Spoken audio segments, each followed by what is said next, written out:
So to create the image in the thumbnail, we're going to use Flux Dev on replicate.com. And I'm going to start off by going down to the settings. I'm going to work from the bottom up and finish in a few moments with the prompt itself.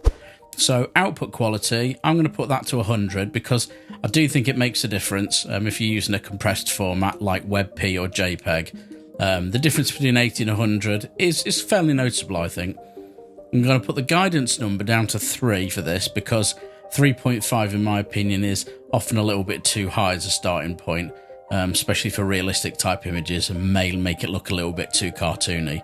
Number of inference steps, I'm going to leave that as a default for this as a starting point. Number of outputs, I'm going to put that to 4 so we get some variety and a few more images to show you. Prompt strength, that relates to the image to image mode, which I'm not using for this. Aspect ratio, I'm going to turn that to 3:2, and that's just a personal preference. And the prompt itself, I'm going to paste it in here, but I'm also going to read it out. A young woman looks into an ornate golden antique mirror. The mirror shows a very old woman with lots of wrinkles staring back with an empty expression. Highly detailed image.